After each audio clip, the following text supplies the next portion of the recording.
Coming up on this episode of One-on-One Sports, we recap the exciting NCAA tournament, preview the NBA playoffs, and talk some of those memorable ejections in sport history. All that and so much more. And it all starts right now.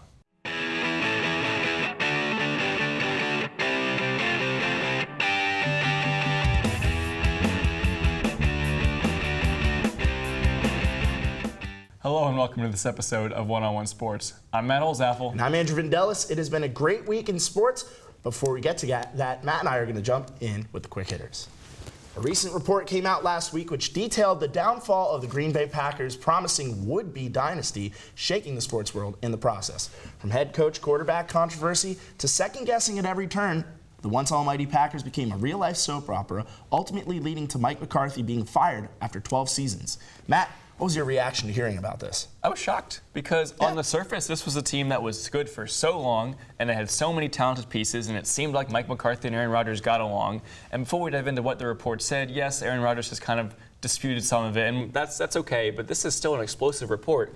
Coaches falling asleep in meetings, the GM firing people that didn't get along with, Aaron Rodgers liked the QB coach, Mike McCarthy fired him. That's insane. This whole thing is crazy. Two things really stuck out to me. One quote was Rodgers changed about a third of McCarthy's plays. That's incredibly scary, and no wonder Rodgers was always on the run playing backyard football with his receivers. The players read Green Bay's offense like a book, it said, so no wonder he was audibling, and that gives me a lot more respect for Rodgers because we know quarterbacks like Peyton Manning love to do that in his career, but Rodgers earns my respect there. But as much as Rodgers is a part of the problem, the report said, he is as big as a part of the solution. He's not reaching out to other players, coaches, family members like you imagine. Is he a leader? He's having problems holding grudges, allegedly, especially against McCarthy, passing on him in the draft, allegedly gave him a chip on his shoulder, and he allegedly said Mike McCarthy had one of the lowest IQs, if not the lowest IQ of any coach he's ever had. I just read all my notes. But anyway, what I want to add to that is that this is something that nobody, and obviously it's been disputed, but now players have said things in favor of this report too. There are multiple players who have gone on radio shows and TV interviews who are saying this happened, this is true. And that's crazy because these are players who we thought respected Aaron Rodgers and respected Mike McCarthy. And a team that for so long was so good because it was the Packers. They're going to make the playoffs. The thing is, it seems like they've been on cruise control for 5 years and just coasting their way through. And I really hope the Packers can turn this around now with the new coach, because you have the Bears emerging as a long-term, seemingly threat to the NFC North. And teams like the Vikings could also get hotter, making this a much more competitive division. Sorry, Detroit, but still. And Rodgers isn't getting any younger, too. Keep that in mind. Over the weekend, Oregon women's basketball star Sabrina Ionescu announced that she would be returning to the Ducks for her senior season. This is not a new trend in women's college basketball. We've rarely seen players leaving college early to head to the pros, and it's even less common to see players leave after just one season, as is now very common in the men's game.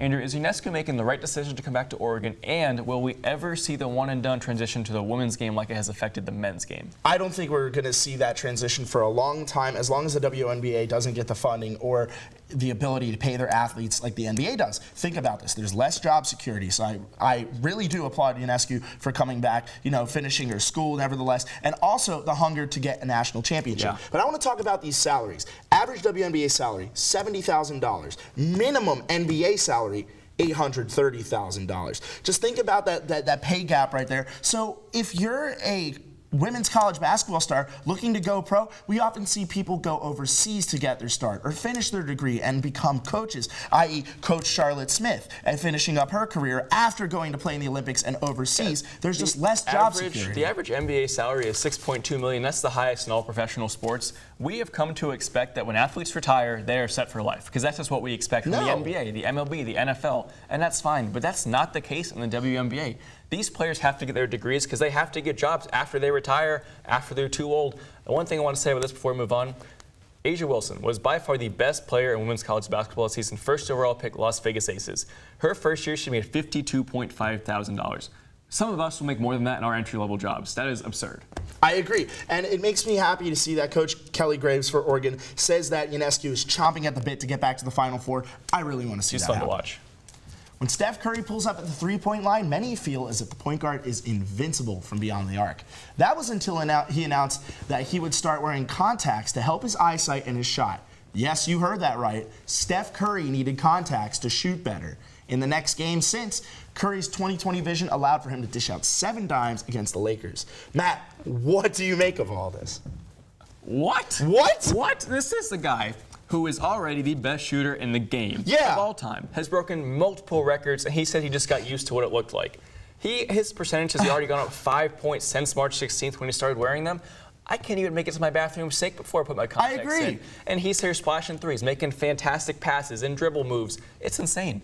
I forget which athlete said it on Twitter, but they said this is like adding a scope to a gun. You're telling me Steph did all this without 20/20 vision? How blind was he? Like, 0.5, I don't know. I'm not going to get into the specifics. It could have been terrible. It's ridiculous. Maybe you could excuse why he's had some up and downs like in certain games throughout the years, but he's been consistent. As you mentioned, one of the best shooters, if not of all time. This NBA is in for a ride with 2020 Curry. He dropped 40 points in a subsequent game as well. Maybe he can finally see a Finals MVP. Yeah, he's got 5+ threes in nine straight games after that happened. So, I mean, look out, NBA. He just got better. I'm crazy. Speechless. Yeah. Final Four weekend brought us crazy shots, exciting finishes, and even some good old-fashioned controversy. At the end of the Virginia-Auburn game on Saturday, Kyle Guy was fouled while attempting a three-pointer at the buzzer and then went on to stick all 3 free throws to win the game. Perhaps even more controversial, however, was when CBS Rules analyst Gene Steratore stated after the game the referees had missed a double dribble call on UVA's Ty Jerome in the final 10 seconds. Andrew, is this a good idea to have them state this when the game had already ended, or just add fuel to the fire? Yes and no. There's no use in crying over spilled milk at Auburn and Texas Tech I'm talking about. It's fine to point stuff like this out, but I think we saw a similar situation with that and the Rams-Saints game in the NFC Championship game. They overlooked other fouls to focus on the one that could potentially or did change the game. Gene Steratore was just doing his job. It's not necessarily bad that he did it. The man was an NFL referee, so it's just second nature for him, but it's kind of coulda, shoulda, woulda, new champs Virginia, yada, yada, I yada. hated this, and here's why. I love Gene Steratore on the broadcast. He was a great referee. He did it for the NFL. He did this for the NCAA basketball now. That's fine. You clarify things, great. The game is over. What do you gain by having him say that? You just pissed off all the Auburn fans who maybe either saw it or didn't see it. Now they see it. You've made so many people mad. And Bruce Pearl, the coach of Auburn, said it's in the past, nothing we can worry about. But of course fans are heated at this. I'm pretty shocked that a man as passionate as Bruce Pearl, kind of took it in stride, if anybody. Yeah, the game was over. Yeah, you coulda, cannot shoulda, woulda, have him honestly. on national TV saying, oh, by the way, this should have not happened.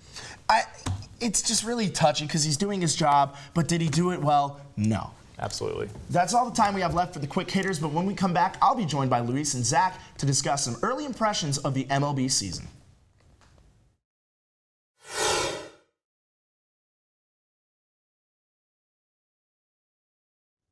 The MLB season is underway, and many teams have already disappointed their fan bases.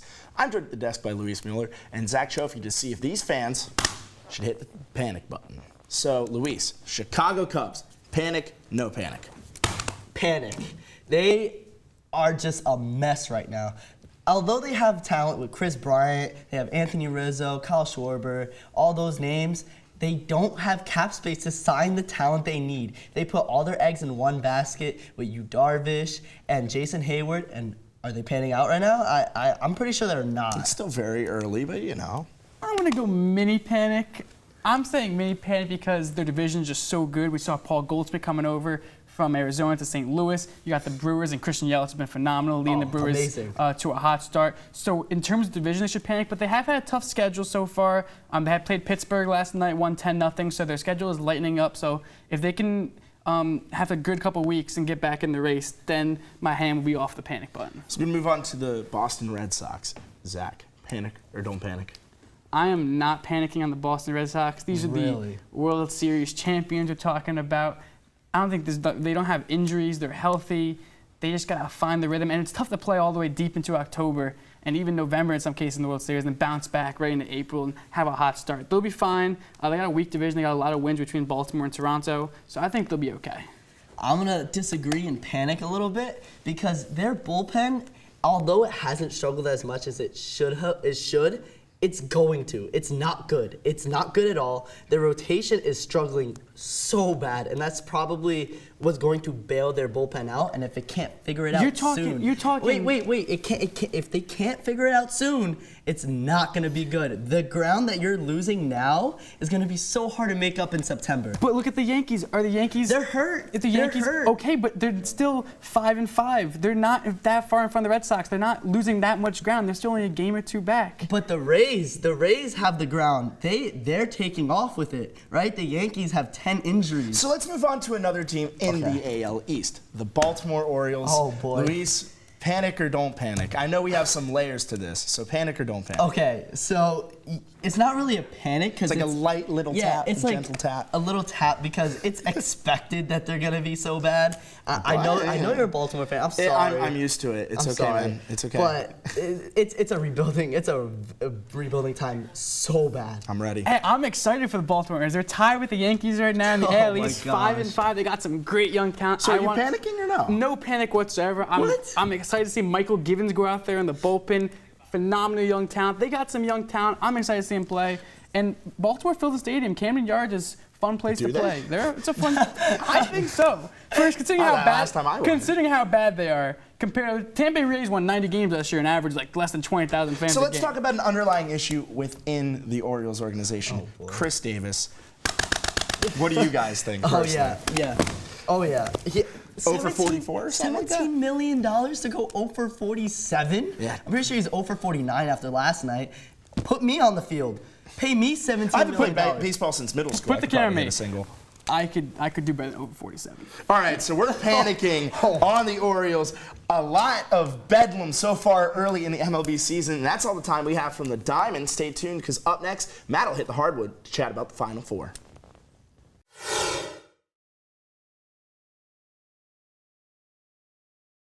A new NCAA champion has been crowned in college basketball. The Virginia Cavaliers defeated the Texas Tech Red Raiders to take home the title last night. I'm joined at the desk by Drew Gentry and Kristen Carmi to reflect on the madness that was the Final Four. So guys, a 1 seed last year and this year, different story for UVA though. A 16 seed loss in the first round versus a championship this year. Is this the best turnaround we've ever seen in college basketball? In recent memory, for sure. I mean, you could probably find some old, ambiguous, better thing, but I mean, to lose to UMBC in the first round, be the #1 team overall in the whole country, to lose this year or last year, and then to win it all this year. I mean, and to also be down by double digits against Gardner-Webb in the first round of the tournament this year, and to go all the way and beat Texas Tech. I mean, that's pretty good. They had a lot on their schedule this tournament. They had 3 last-second comebacks. It was absolutely absurd. Is it the best turnaround? Yes.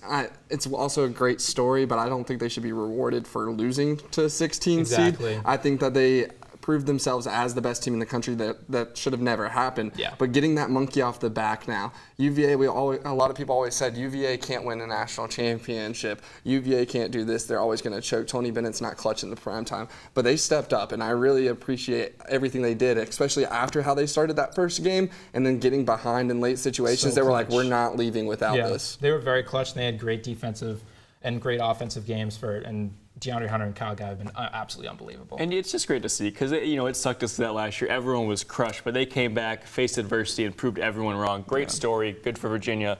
What does it mean, guys? So no Blue Bloods in the championship this year. That means Duke, UNC, Kentucky, schools like that. What does it mean that no Blue Bloods made it to the championship? Is this a new era? It's great for the sport, but it's bad for everybody really watching it. Kids will learn that you don't have to go to a blue blood to win a national championship like it used to be.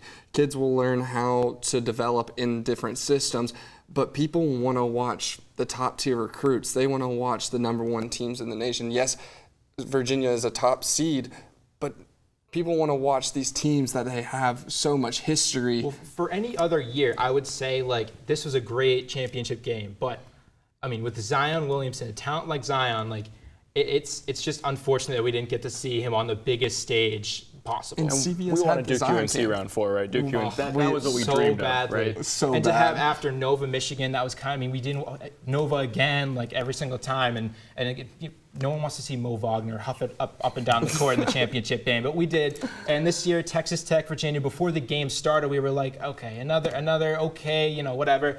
But I mean, they gave us a good game, and it was very enjoyable. I mean, I thought it was going to be the again. worst national championship game, and I'm Yeah. glad it went to overtime to prove me wrong in a sense, because there was two high-powered defenses and two very lackadaisical Events offenses. definitely started slow. To round things out, guys, the whole tournament, who is your MVP, Christian? I would have to go with DeAndre Hunter. He had his best 2 games of the tournament in the first game when they were down 10. He brought them back, and the last game when he had his career high 27 points in the championship game. He had the 3 descended into overtime. He had giant threes, like one in the right in the last few seconds, the last second, and a big 3 in overtime to put them ahead. And shout out to Jarrett Culver. I mean, he's the reasons why Texas Tech was in the finals to begin with. Culver could have been it if they would have won it for me. I would have definitely had him, even with the bad Final Four. But I went with Kyle Guy because stepping up in the Final Four with 0.8 or a whole second to shoot those free throws, you don't get to go to the championship. And he's had the leadership. He took the loss the most, and he's developed in that program a lot more than a lot of people have noticed. As from his freshman year to now, the leadership on that kid is ridiculous. Big season for UVA, big draft stock bump for both those guys you just talked about. They're going to be excited come summertime. All right, well, the college basketball season has officially come to an end, and so has this block. Next up, Andrew will be joined by David and Will to discuss what's going down in Augusta.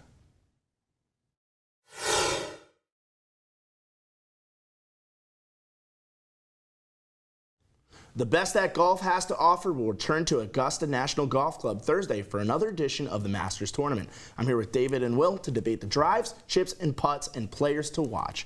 So, David, Tiger Woods, is he going to be a contender throughout? Yes, because for the first time in quite a few years now, the story isn't one of two things. It's not he's sitting out again because he's still injured, or he's back healthy again so he should win automatically. No. He is back healthy, but he is not the favorite this year. He is not what every golf news story known to man in the past 30 weeks has been harping on. So I actually think that's going to benefit him, and he's going to play very, very well. He obviously knows this course quite well, knows how to play it, knows how to work the crowds, knows the idiosyncrasies of every hole. He's going to use them. He absolutely does, and I hope I'm wrong about this, but I don't think he'll be in contention come Sunday. I think he'll kind of play well Thursday, Friday, Saturday, and then kind of fade away. He's kind of had a bad calendar year this year. He only has one top 10 finish. Well, he did have that neck strain, too, that he skipped a couple tournaments to kind of rest up for this Masters, and he says he's ready, and I'm inclined to believe him. That definitely set him back a bit, but with guys like Rory and Dustin playing so well right now, I think this is more their tournament, and he's not going to really come into play on Sunday. So, Will, who's the international player that has the best chance to beat Tiger, Dustin Johnson, and Jordan Spieth? Well, I think that guy is Tommy Fleetwood. I think the past few weeks, he's kind of not played very well on Sunday. He's been in the mix every time. He's been in the final round, but on Sunday, he can't seem to put together a good round. But we know he can play well at Augusta. He shot a 66 last year on Saturday, followed it up with a 74, like he seems to do a lot. But we know he could play well at this course. I think he has a good chance if he could put it all together. Just from across the pond, David, who he you certainly got? does, and of course you got Rory, who's on a very hot streak, having come off his Players win, and he's still looking for his first Masters, been close a few times, but I got to go with Francesco Molinari. That guy has won a couple majors in the past couple years, knows how to do it on the big stages, managed to play a completely bogey-free round on Sunday, playing with Tiger last year in a major. So if that's not the most pressure-packed situation, I don't know what is, and he's definitely going to need to use that to his advantage against the field that he's going to be up against, and I think he can do it. So speaking of pressure, David, which hole on the course will be most difficult for the players and will produce the most amazing shots? Bobby Jones designed a golf course with 18 very difficult holes, but I got to go with the 12th, which is the par 3 known as Golden Bell. You've got water in the front, guarded by very thick, tall grass. If you overshoot, you're either in the trees behind the green, you're in a bunker facing a downslope where it's impossible to stop the ball without it going into the water. Oh, wow. So, and having virtually played this hole many times on video games and never been able to make a birdie on it because I'm always in between clubs, in real life it's not that much different. So, Will, what do you think? What's going to be the most difficult hole? The 18th hole, Azalea. I love watching players drive on this hole because it's such an intimidating tee shot. You got woods to the right and left, and then a tough approach shot. But with guys like Rory, Dustin, it's incredible watching them drive. They hit the fade, they hit the draw. I can't wait to see them play this hole. Well, we finished our 18 holes of play from the green, but do not go away. When we come back, Matt goes pro with Manny and Brad to discuss the NBA playoffs.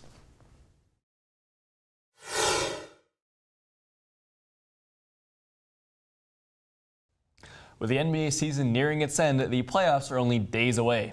I'm here with Brad and Emmanuel to discuss some of the top playoff storylines that we're looking forward to next week. So guys, first of all, a player to watch either as an X factor or a liability. Give me the player name and then whether they're an X factor or a liability. Emmanuel, you go first. So I'm going to have to go with Kyle Lowry on this one. And I'm going to go with the X factor just because of the Raptors really need him to show up this year.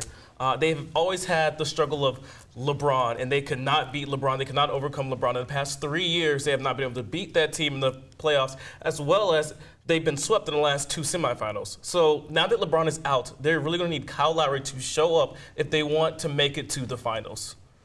For me, it's a potential liability, and that's Nikola Jokic. Even though he would be in the top 6 of many MVP votes at this point, the Denver Nuggets, under Mike Malone, making the playoffs after not making it last year, going from out of the playoffs to the 2 seed, and that's a great accomplishment for them. But in the playoffs, a guy like Jokic, his defensive deficiencies, as great as he is on offense, in the paint, as an elite passer, I feel like teams are going to be able to exploit and expose him on the defensive side of the ball.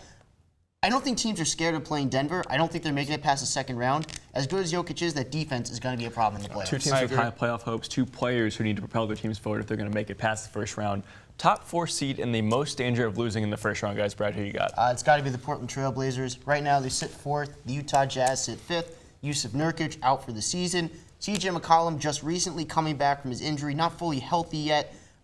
Last year, they played New Orleans in the first round, got destroyed. So they're a lesser team than that, and they're playing a better team than they played last year. And this year's Utah Jazz, under Quinn Snyder, are going to harass them defensively. They're not going to have a defensive answer for Donovan Mitchell and all those 4 role versus players. 5 always a tough matchup. It is, and I'm actually going with the 4 versus 5 as well, but I'm going to the east side. I'm going with the Boston Celtics. If you look at the Boston Celtics and how they've struggled this year, they've had a lot of ups and downs. On Sunday, they had both Jason Tatum and Marcus Smart leaving. Jason Tatum left the game with a shin. Marcus Smart left the game with a hip contusion.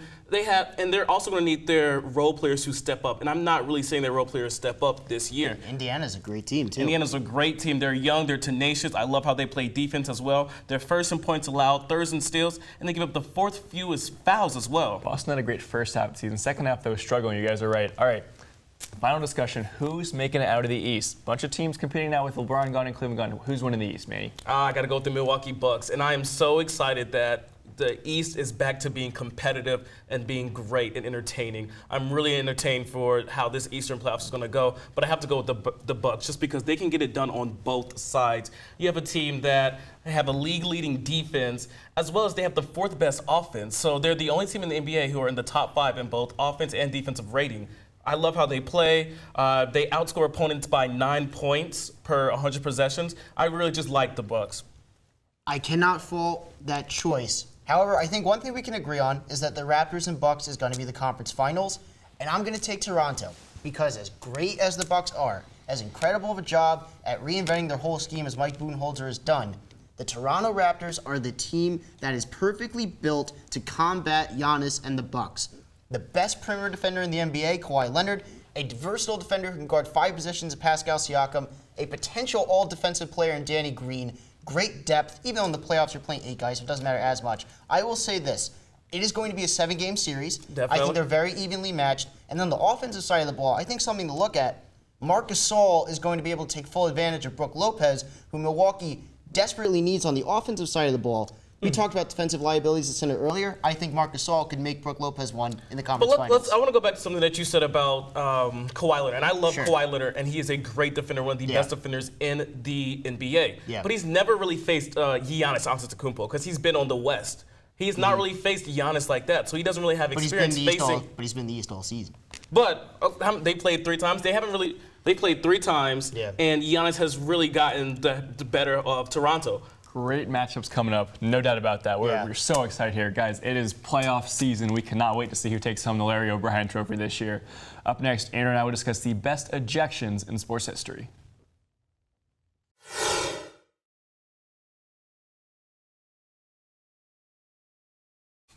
Sports have a way of bringing out our emotions, sometimes for the best and sometimes for the worst. I'm here with Matt to give our picks for the most memorable ejections in sports history. Matt, what you got? This is one that a lot of people have probably heard of. So Phil Wellman of the Mississippi Braves in 2007 got ejected, arguing a call against the umpires made, obviously, a minor league game. He proceeded to throw the umpire out of the game himself, metaphorically. He covered the home plate with dirt and drew his own home plate, much bigger, obviously. He then uprooted all the bases and threw them into the outfield. And in his final act of defiance, he took the rosin, army crawled to the mound, took the pin out of the grenade, and hurled it towards the umpires, which is absolutely insane. He then went on to, right before he left, he bowed to the crowd as if to say, "You're welcome for the show." So we're going to go from one fiery manager to another. Anytime Earl Weaver stepped out of the dugout, a spectacle would be put on for anyone and everyone in Memorial Stadium to see. Profanity, jumping up and down, throwing hats, anything, contact with umpires, even once stealing the glove from an Orioles pitcher to demonstrate to an ump what a balk was. He said, you're the one who's here for one reason. You're here to screw with us. Thank God for the beauty of recorded audio in the 60s through the 80s. Weaver even once got thrown out of the 1969 World Series for having a blow-off. Couldn't even keep his cool. He's one of the most charismatic managers in MLB history and the best manager in Oriole history. My favorite part about Phil Wellman is he only got a 3-game suspension, and he was back the next week. Earl Weaver, just fire and desire. I love it. That's all the time we have for this episode of 101 Sports. Huge shout out goes to all our producers, crew, talent, and of course you, the viewer, for tuning in. If you like what you saw and you want to see more, be sure to check us out on Facebook, YouTube, Twitter, Instagram, all at 101 Sports. That's all from us here in the studio. So until next time, whose side are you on?